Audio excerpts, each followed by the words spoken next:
Hey Wargamers, it's SirSteiniLord, and today we're gonna have a closer look on the first proper medium tank of the US forces in War Thunder Ground Forces, the M4A1 Sherman medium tank. Yeah, I know there are other medium tanks in the US tech tree, but yeah, not really. No, just no. It's like in every other nation, it's just some bolted and welded metal with a gun on it, but it's not. Those just do not count as proper tanks, except for the Russian T-50, I guess, but everything else is just crap.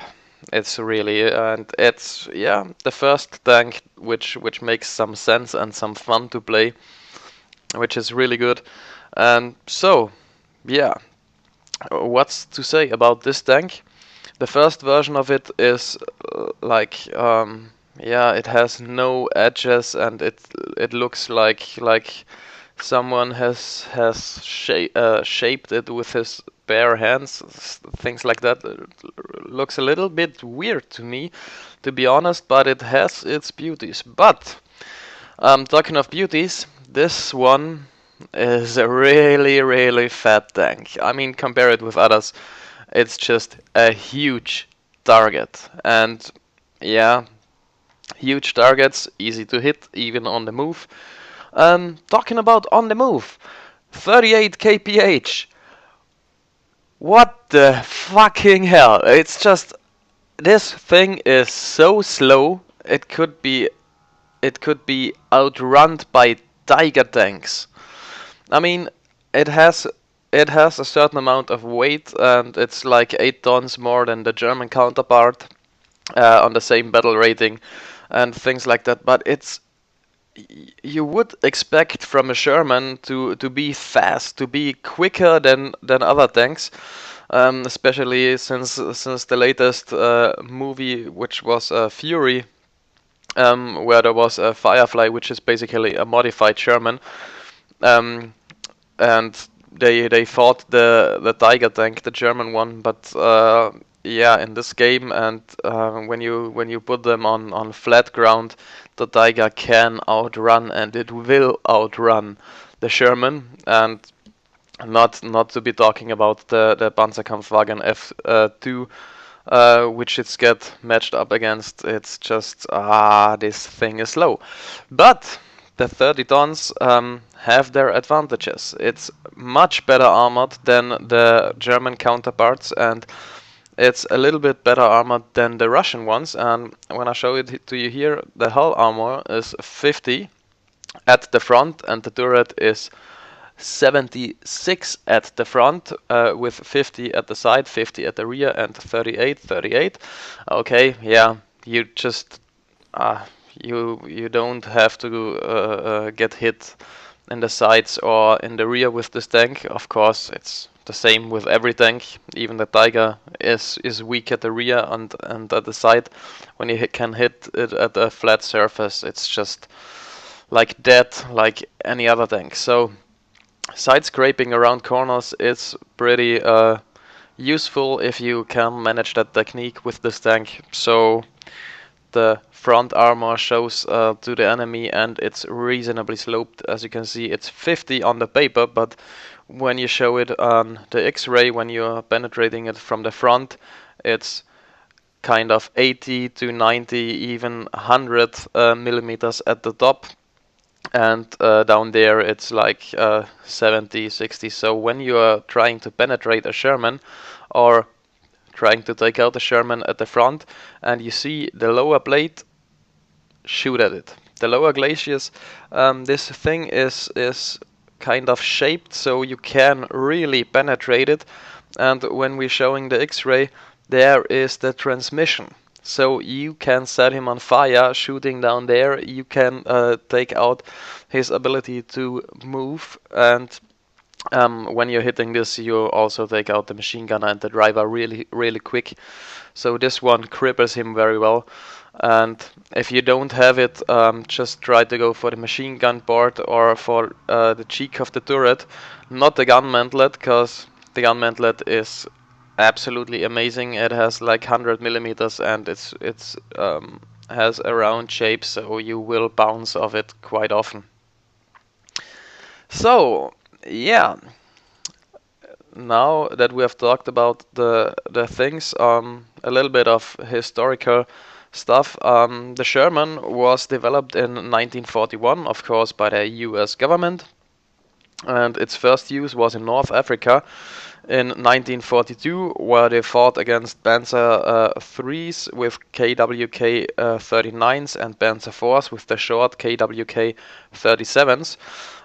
Which this tank, of course, was far superior to, because yeah, it could match or overmatch the armor of the Germans. It has a far better gun, and it was kind of easy to produce, easy to maintain, easy to repair. You can see you can just open the whole transmission thing with just putting down this covering plate. You can repair it, not so on the German side. So the US government chose to go for these tanks, which was, yeah, I guess the right decision.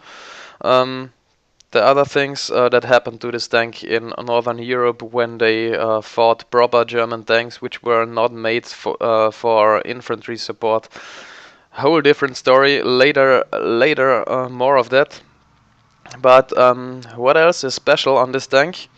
It is the first tank the US government put in a gyro-stabilized gun, which had a 70% hit chance at 270 meters while driving at slightly above 20 kph. So it was made for mobile warfare, although this machine is not very mobile, but hey, it has done its job, and I think even though it gets some bad nicknames, it did the job very well, cause yeah, otherwise we all would live in Germany. So much on that. Yeah, in terms of mobility, let's compare it with the German one, the Panzerkampfwagen 4 F2 one, because this one is matched up with the Sherman, also battle rating 3.3. And let's see how Tommy is going to do against Fritz. So, Fritz and Tommy, here we are, and now we're getting on with it. Let's see who is faster at turning. And the German one goes in the lead, of course. 7 tons less, 8 tons less, about that kind of thing. I must admit, my German crew is also more experienced than my US crew. Of course, the German tanks were introduced far earlier in the game than the US, but still, even if the crew would have the same experience, the US tank would not be able to match the agility of the German ones. So, let's get into battle. It is Poland, and of course we are driving our Sherman, and the first Sherman we get, the round one, not the one later on, the proper M4. We gonna go for the M4A1, and we're driving into battle with this machine. So, let's see what we can accomplish with it. Poland, a quite nice map, city and lots of open ground, so let's get rid of the HE in our barrel to load the proper armor piercing shells, cause we will be facing tanks at first. Maybe some AA guns later on, which we could use the HE ammunition for, but the first encounters are going to be enemy tanks. So let's try to get this thing up to speed, because as you can see it's not really fast. Some guys are yay! We got fucking idiots on our team. So hey, here we go. Shooting each other, lighting each other up, and 2 Shermans burn to death. Yay! That's the thing about Shermans. When you look up a few sources like Wikipedia and stuff like that about the Sherman tanks, nothing on it on the US side, of course. When you're going into the English Wikipedia site, there is no such thing as nicknames for the Sherman. If you enter the Sherman on the German site, German Wikipedia site, it gets like, oh, there were a few nicknames for the tank. The Germans called it Tommy Cooker, or Tommy Kocher in German, which is quite, yeah, not so great. And even there was an allied nickname for the tank, which was called Ronson.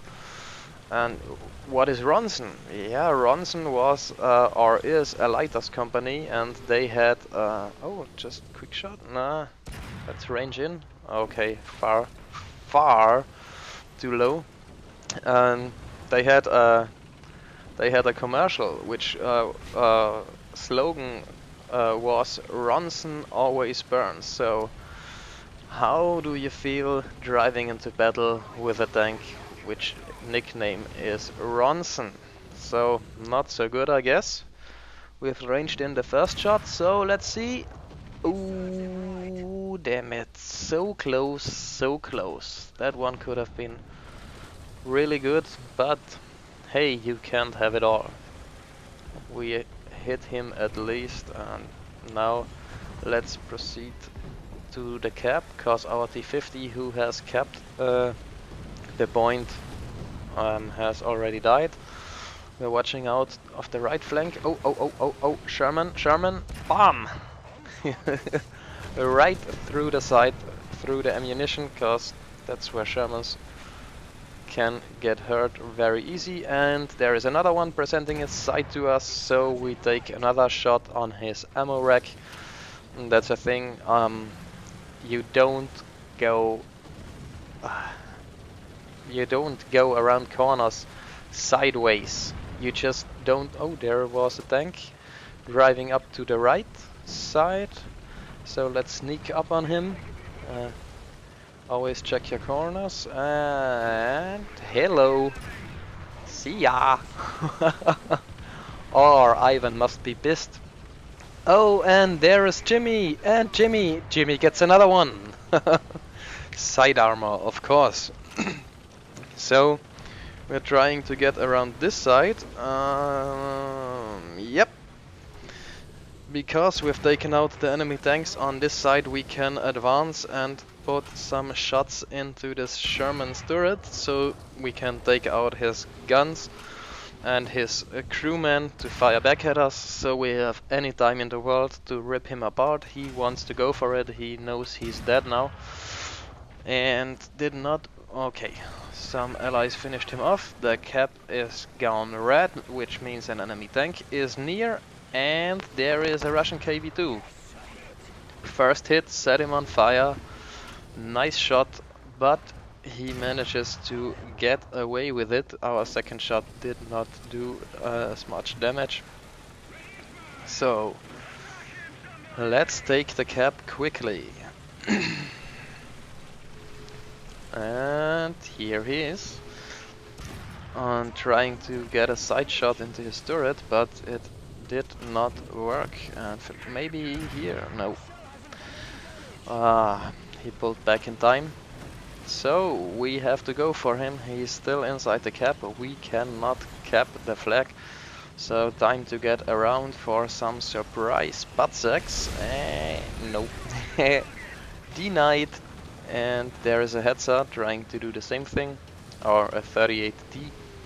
So we're inside the cap and just going for the flag, because when you have the flag you're constantly putting pressure on the enemy team, which will force them to advance over open ground to us, and yeah, that's what we want. We want to be in cover while they have to advance, and there is some artillery fire going in, not bothering really much, because yeah, of course you can get taken out by artillery in a tank, but it's not so common. as you should say. So we have ranged in earlier, so now we're taking fire at this Sherman, close to this ridge and tree line. And okay, not penetrating him so good, but we move a little bit back so he can't fire back at us, cause there is another target to engage. A little bit of lead, and here he goes. That was his engine. He's now dead in the tracks. If he has no repair kit, I'm trying to leap a shot over, but he destroys the tank himself, cause when you don't have a repair crew, that's what you do when you get taken out. So we have to range in again on the other Sherman.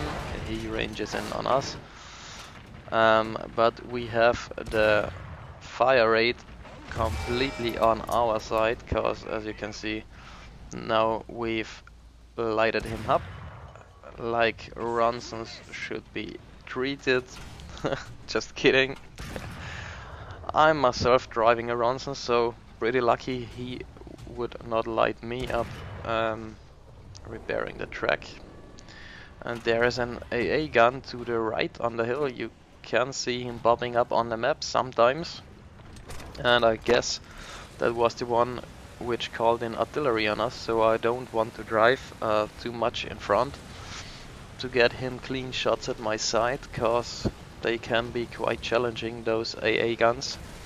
When they load armor piercing rounds, they can really rip you apart.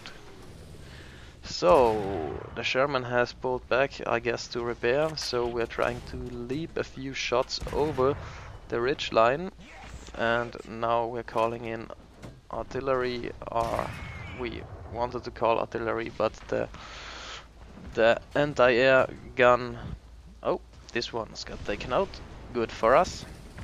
Yeah, the AA just disappeared from our radar, so we have to wait till he pops up again to take a few shots.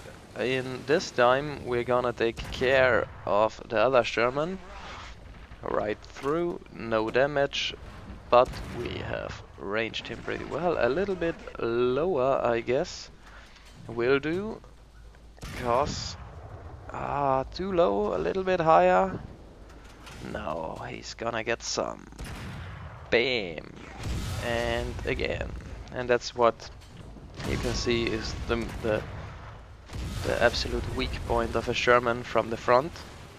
And this matchmaking and tier. Of course, a Panther don't worries about the 50mm sloped armor on the... Oh, there he was. Just taking a shot. Let's see if we hit or kill him. Maybe we're lucky. We hit him, which is nice. So, but I guess we have not killed him, and the Sherman is going away. So we're basically moving up. The enemy team has lost many tanks and will not be able to get back in position. Maybe with some good bomber pilots they will be able to recover, but they have to be very good and very accurate with their bombs to get us. So driving out of cover to get a few more kills. A little bit hyper aggressive there, or hyper aggressive, yeah, there's not much of a threat, so I'm just greedy for a few kills and assists, cause points are money in this game. And we can take a shot. Hello. Okay, another assist, as you can see. Oh, and there's a bomber coming in, so we're making use of our 50 cal. And my key binding is not the best, cause it's also the team messages thing that he kills someone with 4 bombs. Not very effective, but I guess the best thing to do for him is just to farm a few credits and get out of the air, cause there is not much of a chance he would survive. So at this stage of the game, it is already finished. It's just who can get the most kills done and who can earn the most money. and stuff like that. So we're trying with our gun, and of course it will not work. The machine gun is far better for it, for hitting targets, but yeah, keep trying, cause when you're trying to hit airplanes with your gun, it won't work most of the time, but when it works, it's fucking worth it. It's just yay! So, another respawn, we took a shot. Too much lead, and he set on fire. He slowed down a little bit, so not really, but now we should get him. Hello. Snap.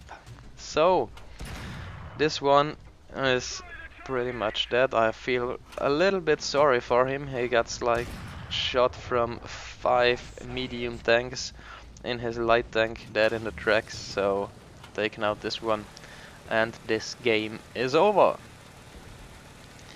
So let's take a look at what we have accomplished, cause yeah, as we can see, no more enemies, no more planes, just nothing. This game is won.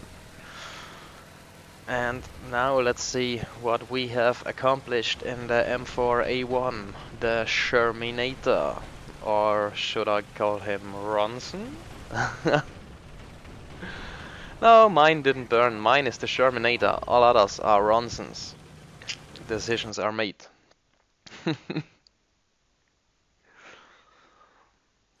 So, we finished first, made a really good amount of money and XP, get a few achievements. We killed 6 tanks, we assisted for 4 kills, did a lot of hits, made a lot of money and XP, and yeah, we finished first. Really nice, 2200 points. And as you can see, there is a lot of the team doing nothing, and the same on the enemy team. But yeah, our team, the team killers are on the bottom end, where they belong to. So lots and lots of extra credits, flag, and some extra. So that was the Sherman for you. I hope you have enjoyed it. So if you want a special tank review, just post it down in the comments, leave me a thumbs up, it would really help me out, and see you next time.